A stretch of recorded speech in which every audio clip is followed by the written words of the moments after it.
Hey y'all, today I'm finally filming my monthly check-in. This one technically should have come at the end of November, beginning of December. I usually check in around the turn of the month, and I haven't filmed an official check-in since the beginning of November, but I'm only just now managing to do it, and I will be explaining why in the video. That's actually really the crux of the video. It's like me checking in about how it's going, and how it's going is why it's taken this long. If this is your first time to my channel, welcome. I'm so glad you are here. My name is Hannah and I love beautiful things, but I'm all about being mindful about the way that we enact our love of beautiful things so that it is a thing that contributes to self-care rather than detracting from self-care and spiritual growth and happiness. And if that kind of balanced beauty content sounds good to you, I hope you'll subscribe to this channel. Let's go ahead and get right into the meat of the video. Should I address the look first? I feel like I should. I trimmed my bangs on live the other day. For me, it was just yesterday, and for you guys, it will have been Wednesday. I think that this is going up on Sunday. So if you haven't seen it yet and you want to spend half an hour with me live streaming, trimming my bangs, you can watch it on replay. Some of you in the comments were saying that it's like 1960s Barbie realness, which I feel like I'm really available for that. That's like the way that I've been thinking of it since I washed my hair last night, and I woke up this morning and this is what it turns out that it's going to look like for a while. I feel like it's a combination of that 1960s actual Barbie with like the curly little bangs right up here, and any Barbie that got its hair cut by a little girl with a pair of blunt scissors like anytime. It's like those two Barbies had a baby and that baby's me. And then the lip is the makeup that was in my advent calendar of makeup I already own today. It's one of the ZC Egyptology lipsticks, the 309. That's the number. I'm not sure what they call it because the name's not on it in English, but I feel like it's really working with the stripes and the bangs. Okay, check-in stuff. I have my notes. I am sorry that I've put this off for so long, you guys. I know that it's like unconscionably long, and I've seen some comments that are like, why did you skip your check-in? What's going on? I don't understand. The truth is that I'm just wretched. I'm simply wretched right now and have been. And I know that it doesn't seem like that. I haven't appeared to be wretched in my videos this month, and I don't appear particularly wretched right now, but I'm good at appearing not wretched even when I am. I'm capable right now of showing up and, you know, being silly and carrying on a conversation and talking about new makeup releases and applying makeup and kind of like getting into that space and doing those things and making the content. I'm capable of doing that while being underneath it all, you know, entirely wretched. And it's a blessing that I am currently capable of doing that, or that I'm a person who's capable of doing that, because it's meant that I've been able to keep making content, and I'm really glad that I've been able to do that. And also, when I'm making the content, when I'm on camera and I'm filming and talking about the stuff and being with you and talking about makeup and applying makeup, and then when I'm editing those videos and, you know, focusing on putting the clips together and making the video work, then I'm in that headspace instead of dwelling in my wretchedness, and that has also been a blessing. But checking in, filming this kind of video, requires discussing or at least sharing the other stuff, and so it's an exposure of wretchedness rather than a distraction from it, and that is why I have been putting it off. Why am I wretched? I'll tell you, and I think that ultimately it's probably not all bad. I actually know that it's ultimately not all bad. It's not like I'm over here being like, I'm completely at a loss, I'm down in the dumps, I have no pathways. Like, it's not like that. And you know, I'll get to that in the fullness of the video. It's just a lot. It's just a lot at the moment. And it's a lot in this very fractured and miasmic way, and it's kind of like hard to hold on to. And for that reason, it's been hard to explain to myself. And if I can't explain it to myself, I definitely can't explain it to you. But I've done my best. I've made my notes. I'm sort of starting with the general, and then it kind of zooms into the particular later in the video. Generally, I'm just dealing with a grand sadness that I think is one that a lot of us are dealing with right now. I think that this is like a shared thing among a lot of people. And that's the sadness of not being able to be with my family for the holidays. This year has required so much forfeiture of expectations and hopes that I think that for most of the year, because I think I knew pretty early in the year that I wasn't going to be able to go home for the holidays this year. I live in Los Angeles. If you don't know this about me, I live in Los Angeles, but I'm from North Carolina. And my family lives all on the East Coast. And I've been going home to North Carolina for Christmas, every year for my whole life. And I've never spent this holiday away from my sister and my parents. So for most of the year, I think looking ahead to this, having to stay here and not engage in those rituals and not have the comfort of returning home for the season this year. Looking ahead to it, it's just felt in this abstract way like one more forfeiture on top of a whole pile of things that have had to be let go of or have been taken away. But as we near the actual week of Christmas, and I think that as I film this, it's less than 10 days away, as we get closer and closer, the details are getting to me. And I've been trying to do things that will make me happy and that will make my family happy. Buying gifts, which is something that I really love, and I've even made some content about that. Wrapping the gifts, putting on my favorite Christmas album, The Bells of Dublin, which is the Chieftains album. And, I'll put on the music, have a little whiskey, wrap some presents. I'm trying to create holiday cheer, but I'm finding what's happening. And I would love to know if this is happening or if a version of this is happening for any of you. What I'm finding is happening is that the memories of the rituals of the past Christmases, or the thought of the routines that I would be going through if this were a normal year, are visiting me as I'm doing what I am doing and making my attempts feel so pathetic. It's like every present that I wrap is just a reminder that I'm not going to see them. I'm just going to have to cry through this part, I think, and then hopefully that'll be it and I won't cry through the rest. I saw Lauren in her video that was actually about this, talking about Christmas, saying that you're only allowed to cry once in a YouTube video. And when I was making the notes for this, I was like, I don't know, girl. I don't know if I can manage to keep it down to one, but I'm gonna try. I tried to do my crying when I was making the notes so that I could keep it together when I was filming. Every present that I wrap reminds me that I'm not gonna see the person, and it just makes the present itself feel pathetic. It's like yelling into a hurricane, you know what I mean? It just feels like a nothing. And I don't like having something that I love and cherish so much as gift giving, my love language. I don't like having that language turned to something that feels pathetic or that feels so ineffectual. And it's just like it's like adding insult to injury, kind of, to have that, the one thing that I was trying to cling to sort of turned to sand, So I'm doing what must be done for life to sustain, this season, this Christmas. But it feels like in doing it, like when I engage in that work that I'm doing, it feels like I often enter into this kind of dark and sort of surreal space. And that has been a challenge. I usually don't let myself get pulled down by feelings like the ones that I've been describing. I don't like to wallow. I try not to wallow, and I hate to feel pathetic or to feel like something that I'm doing is pathetic. And this is what I've been reflecting on the past couple of days as I've prepared to film this check-in for YouTube. I think that there's a chance that these feelings that I've been describing are possibly really important. It's increasingly clear to me that I'm not just grieving for the loss of this week or week and a half that I would have spent with my family. It's not just about Christmas. I think that my feelings are about everything that this year has taken, the toll that it has taken on humanity and on this earth.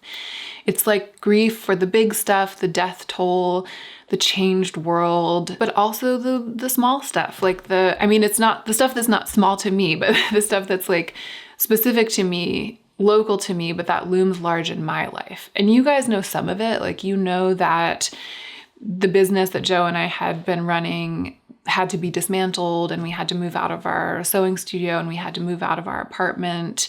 And basically, that represented a removal of the infrastructure of our life. But there's so much other stuff that I've chosen not to talk about on YouTube, projects that I was working on, things that were in the works, goals that I had and hopes, and, basically dreams. like I was working towards some dreams and I was on the path, I was making progress, and they were just decimated by the pandemic. I'm so lucky that I haven't lost a loved one to COVID. I know people who have. And I'm so lucky that I have a roof over my head and good food to eat. And I'm grateful for that every day. But this year has destroyed so much more of what I had and what I was working on than you guys know. It's way beyond just a move to a different space and a closure of our business. And it's stuff that I don't want to share and that I've chosen not to because it's too awful and it's private. I think that there are probably a lot of you out there who have similar stuff. You know what I mean? Like there's the stuff that you can see really easily from the outside. If somebody had to move or if somebody lost their job, like that is very clearly quantifiable. But there's all this other loss. There's all of this other less quantifiable, less describable loss, or maybe in many cases, quantifiable and describable, but less public loss.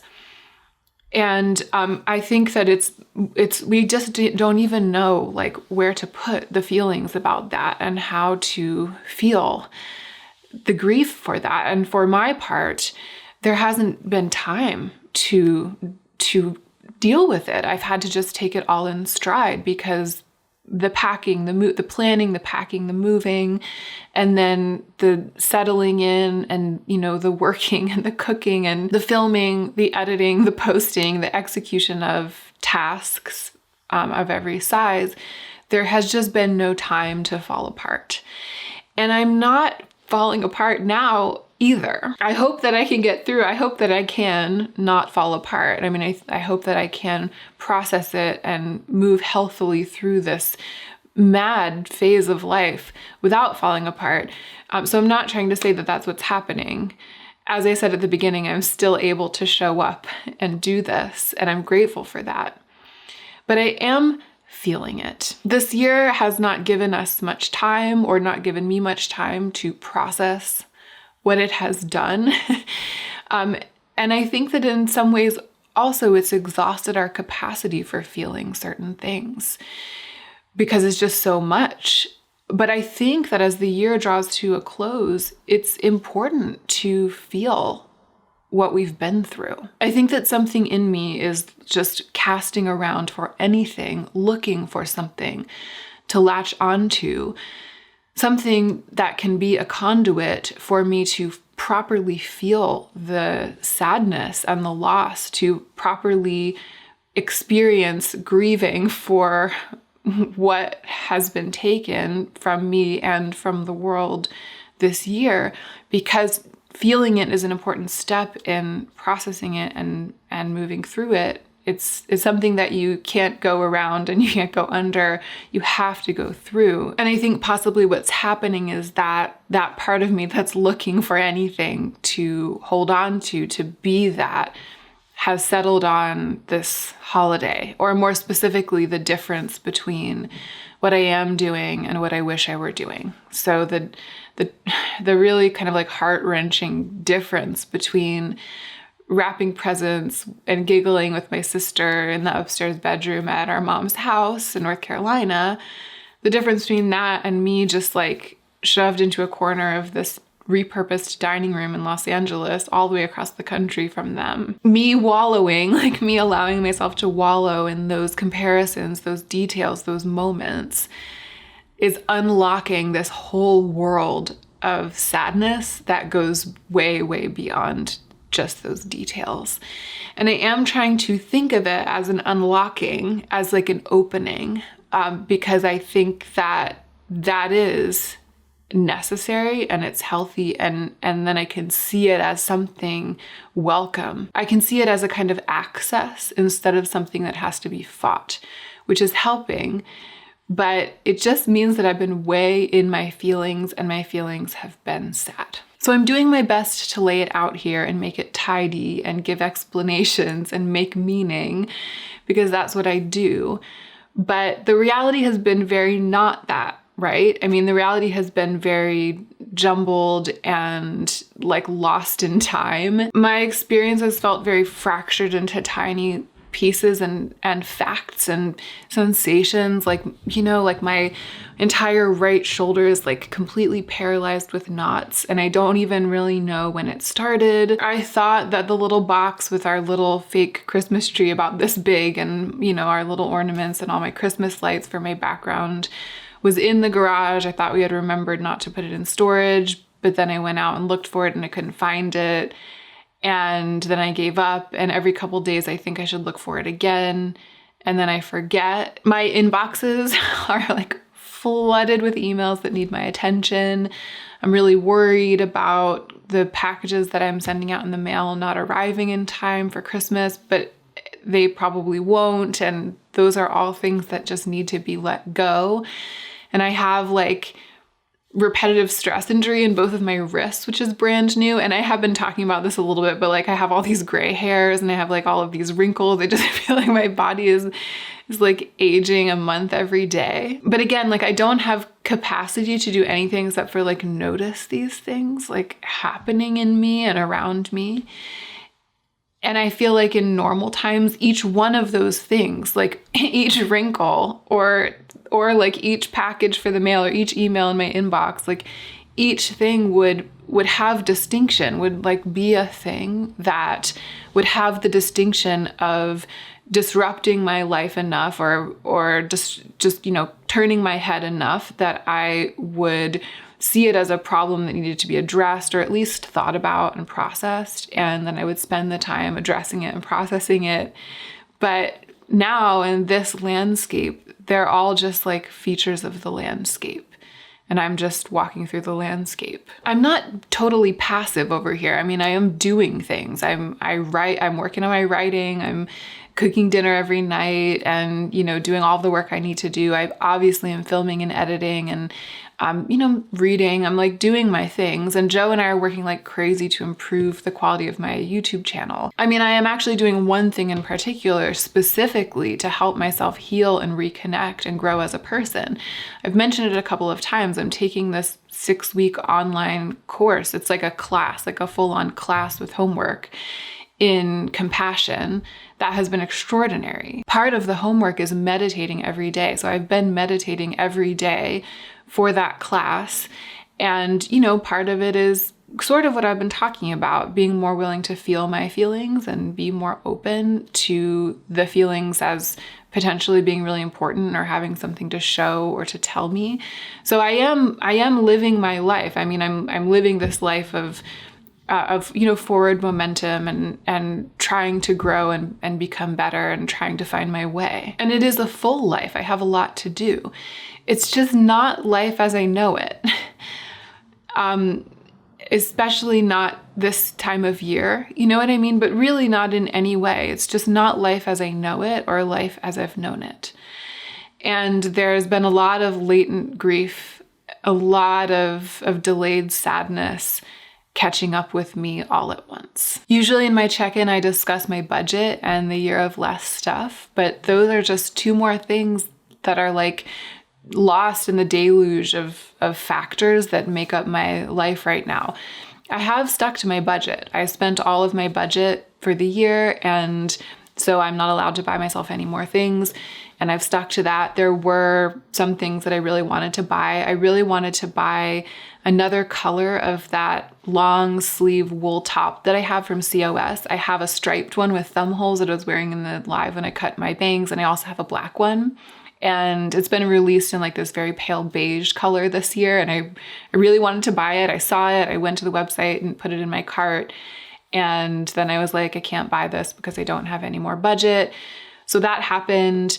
There was something else. Oh, for a couple of days there, I was like gripped by a deep desire to buy a tie-dye sweatsuit, like a sweatshirt and pants that match, sweatpants that are tie-dye. I just felt like I couldn't be cool without one and I couldn't live without one for a couple of days. It was a powerful urge, but I resisted it. So I wanted to buy both of those things. I didn't buy either of them. The desire faded, and in that way, my yearly budget, which I set for myself at the beginning of the year, has continued to keep me on track and, keep me honest and keep me checking in with myself about what I really can afford. I am planning to count my stuff like I did at the beginning of the year, even though I haven't been talking as much about the year of less stuff or stressing about it as much. I'm planning to count my makeup and count up my clothes. I do want to do one last very light declutter of my makeup collection before I do the final count. I feel like that's fair because I did a serious deep declutter of everything at the end of last year before I counted everything. So I kind of want to end up just about where I started at the end of last year. But I also have a very strong suspicion that there's barely anything that I'm going to want to declutter from my makeup collection. And I actually feel like that more than anything is going to be the measure of the effects of the year of less stuff. The difference between the extreme purge of my makeup collection at the end of last year and what I expect will be just a very, very light editing at the end of this year. So all of that is fine. It's just not where my head's at, you guys. It's just not where my head's at. And I will say, I'm so grateful that I went through the no-buy year and really changed my brain, like changed my capacity to catch myself in the act, really strengthened those muscles of resistance. And because I have the budget, again, keeping me honest about what I can actually afford as opposed to what I could technically buy with the money that's technically in my account or with a credit card. Because I have all of those building blocks in place, I have turned myself into someone who, going through this and just totally as like an afterthought or on the side or just totally adjacent to it, wanted to buy a long sleeve wool top and didn't, wanted to buy a luxury tie-dye sweatsuit and didn't. Like all of that happened just again, as it's just like one feature of this insane landscape is that I wanted to buy those things and didn't. And if I hadn't done what I've done, if I hadn't done the no-buy year, if I hadn't been budgeting and being so mindful and processing all of this stuff and really trying to think my way into a life of balance with my love of beauty, then what would have happened is that there would be this landscape, and some features on the landscape would be I bought that long sleeve wool top and I bought that tie-dyed sweatsuit. And if that were the case, if that had been the case this whole year, I would be in debt for thousands of dollars and I would have a whole bunch of stuff. So I'm glad that, I'm grateful for that. I don't want to downplay that because I think that in reality, it's like quite a big deal, but it doesn't feel like a big deal. It just feels like one more thing that's happening, one more little snippet that's like jumbling around. I'm also incredibly grateful that I still enjoy filming YouTube videos and editing them and interacting with you guys, and that I still enjoy talking about makeup and putting on makeup, and that has still been something to do and something to love. I'm so glad that I have this, and I've been thinking about this a lot, right? This is another feature of the landscape. My channel had a really dramatic beginning with like a strict no-buy project for the first year, and then these 2 years during which I've been very public about my budgeting for beautiful things and told you exactly everything that I've spent and everything that I've bought in the categories of, beautiful things and indulgent things, clothes, makeup, etc. And I think, and it might also be because of the year that I've had, but I feel exhausted. I feel exhausted from that, from the way, the exposure of these 3 years. Obviously, I've been thinking about this a lot because we're coming up on the new year, and the new year is traditionally when I launch a new year-long project. But it's tough because it's coming at a time when I'm coming to terms with the fact that I've lost purchase this year on almost everything that I thought that I was doing. And it's also tough because it's coming at a time when I'm feeling suddenly particularly sensitive to online hate and to just like the vicious type of criticism or the really petty type of criticism that comes with the territory of being on this platform. I think maybe it's because of this compassion class that I'm taking, because part of the work of developing like a true, like a bone deep compassion or like a fundamental compassion is a sensitizing work. Like it's about opening yourself up to fully feeling your feelings. Over the past 3 years, I've developed an increasingly thicker skin. And that has involved like pushing down and pushing away and blocking and ignoring a lot of the feelings that inevitably arise as a result of the intense scrutiny and the barrage of negativity and criticism and sometimes hateful feeling, like hateful stuff that again comes with the territory of being on this platform. I've been training myself not to feel so that I could keep going, so that I could keep making content.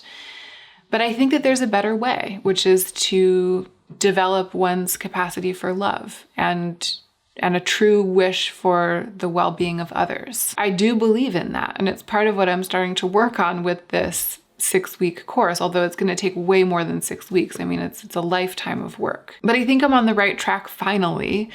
It's just that the first steps have involved backtracking from my thick skin approach and into feeling. And it's happening at the same time as I'm trying to decide about my channel going forward and trying to decide how to talk to you guys about it. I'm trying to decide on all that stuff and process it all and worrying about it. And at the same time, I feel my 3-year thick skin just dissolving away. And on top of that, a really great thing that's happening, I'm really happy to be able to tell you about, but that has also caused a kind of backlash of stress in its own way, is that Joe has been helping me revamp the YouTube channel. And that has just been like, so I feel really lucky in a bunch of ways that that's happening. Once we got settled and we kind of like figured out a routine, we integrated the finances for my YouTube channel, like the income from AdSense and from my Patreon, into our household books, which Joe manages. So he could see everything, which I am just not, I don't like manage my books that way, but he does. So he like spreadsheeted everything, and then he was able to show me how the YouTube channel could save up to reinvest in itself. And more importantly, he encouraged me to do that. I mean, I was kind of like, okay, I see what you're showing me, but we don't even know like where we're going to be living a year from now. Shouldn't we just buckle down and save everything? And he was like, invest in your work, invest in your work. And I wasn't sure. It was like on faith that I decided to let him do that with the channel, with its resources. And I am so glad that I listened to him. I'm so glad that I let him convince me. And I will say here, this would have been impossible without my Patreon subscribers. I mean, you guys know, but this would have been impossible without you. This quality that you're seeing right here, the quality of the video, this, right? Look at this. That if you're a Patreon subscriber, even if you're just subscribed for $1 a month, you bought that. And everybody who's watching and who's able to appreciate this more because of the quality of the equipment and the lighting and everything, you have paid for everyone to be able to have it.